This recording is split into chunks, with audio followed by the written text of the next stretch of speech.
అంటే రాముడు మామూలు మనిషే. అందరిలాగే పెళ్లి చేసుకున్నాడు. అందరిలాగే రాగద్వేషాలు అన్నీ ఆయనకి ఉన్నాయి. అందుకే భార్యను వదిలేసాడు. అలాగే మాంసం తిన్నాడు. గోమాంసం తిన్నాడు రాముడు అని అనేసి అంటూ ఉన్నారు. దీనికి నీ సమాధానం ఏంటి?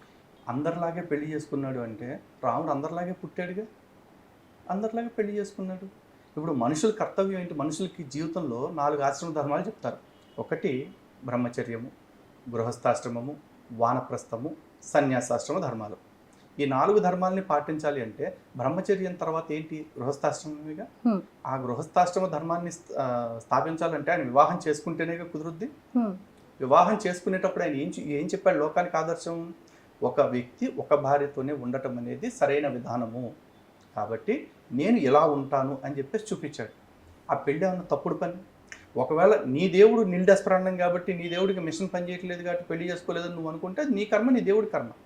నీ దేవుడు చేసుకోలేదు కాబట్టి ప్రపంచంలో దైవాంశ సంభూతుడిగా పుట్టినోడు, దేవుడిగా పుట్టినోడు ఎవడో పెళ్లి చేసుకోవద్దు అంటానికి నువ్వెవడు దేవుడికి రాజ్యాంగం రాయటానికి? దేవుడు మనం రాసిన రాజ్యాంగానికి లోబడి బతకాలా? దేవుడు ఎలా ఉండాలో కూడా మనమే డిసైడ్ చేస్తామండి. సర్వశక్తివంతుడైన దేవుడు, సర్వస్వతంత్రుడైన దేవుడు, సర్వజ్ఞుడైన దేవుడు, సర్వాంతర్యామి, సర్వవ్యాపి అయిన దేవుడు, ఏదైనా చేయగలిగిన వాడు. ఏదన్నా ఒక పని చేస్తే దాని వెనకాల ఖచ్చితంగా కారణం ఉండాలి కదా, ఉంటుంది కదా. ఇప్పుడు నేను అడుగుతున్నా, మీ దేవుడి కంటే పెళ్లితో పని లేకుండా ఖాళీగా ఉన్న కన్యలను చూసుకుని కడుపు చేపిస్తాడు. మా దేవుడు పద్ధతి ప్రకారం పెళ్లి చేసుకుని పిల్లల్ని కానీ వాళ్ళకి రాజ్యాభిషేకం చేసి బతికాడు. నీ దేవుడు అలా చేసింది నీకు గొప్ప అయితే నా దేవుడు ఎలా చేసింది నాకు గొప్ప. నా దేవుడు చేసిన దానిలో తప్పేంటో చెప్పండి. రాముడు అందరిలాగే పెళ్లి చేసుకున్నాడంటే పెళ్ళి అందరిలాగా కాకుండా ఇంకేదైనా కొత్త పద్ధతిలో చేసుకోవాలి. అందరూ మెడకు తాళి కడితే ఈడు తీసుకెళ్ళి నడానికో ముడికో తాళి కడతాడా? కట్టడు కదా.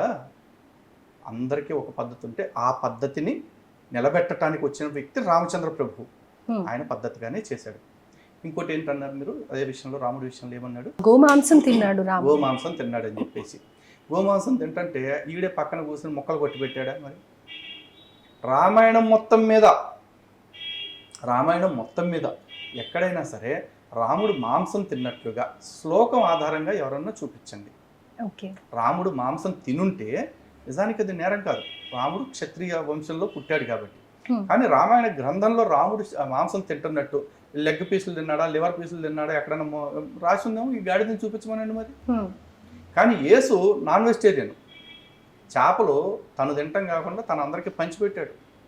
2 రొట్టెలు 5 చేపలు ఉంటే 5,000 మందికి దాన్ని మంత్రంతో ఇది చేసి అదే మాయలతోటి దాన్ని పెంచి పంచాడని చెప్పేసి బైబిల్లో రాసి ఉంది.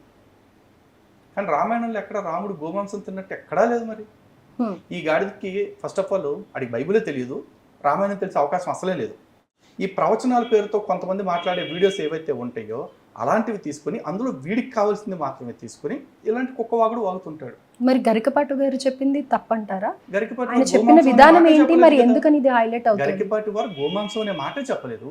రాముడు దేవుడు కాదు, దేవుణ్ణి చేయకండమ్మా అని అనేసి అన్నాడు. రాముడిని దేవుణ్ణి చెయ్యకండి అని అలా, రాముడిని దేవుడిగా చూసి రాముడు మాత్రమే చేయగలడు అన్నట్టుగా అనుకుంటే మీరు రాముడిలాగా బతకలేరు.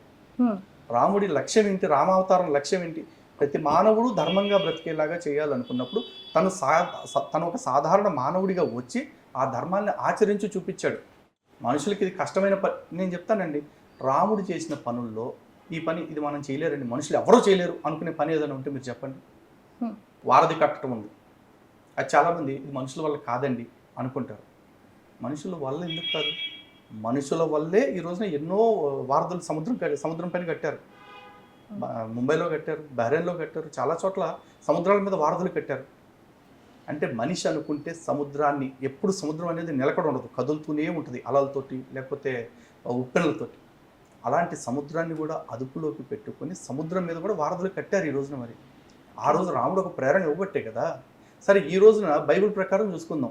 మోషే అనే అతనికి శక్తినిచ్చి దేవుడు సముద్రాన్ని 2 పాయలుగా చీల్పించి మధ్యలో చెలిపాడు కదా. ఇది ప్రపంచంలో ఉన్న ఏ మనిషి చేత అయినా సరే ఇప్పుడు దాకా చేసినట్టు కానీ ఇక ముందు చేపిస్తామని కానీ చూపించండి. సముద్రాన్ని వద్దు, మా ఊళ్ళో ఒక పోలవరం కాలువ ఉంది, ఆ కాలువను ఒక చోట ఆడి కర్ర పట్టుకుని ఇట్లా చేల్చమని చెప్పండి, గట్టిగా ఉంటే ఒక 50 అడుగులు ఉంటుంది. చేయగలడా? అది చేయలేని పనులు, అవి చరిత్రలో ఎప్పటికీ జరగని పనులు. దాన్నే నువ్వు మాయని మహిమని ప్రచారం చేసుకుంటున్నప్పుడు సాక్షాత్తు వైకుంఠ నారాయణుడు నా రాముడు, నా కోసం నాకు ధర్మం నేర్పడం కోసం భూమి మీదకి వచ్చినాడు.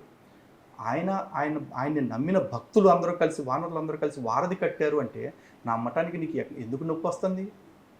ఒకవేళ అది నమ్మటానికి నొప్పి వస్తుంది నీకు అంటే నువ్వు ఫస్ట్ అనుమానించాల్సింది రాముడిని కాదు, నీ పుట్టుకని. దాన్ని అనుమానించుకో.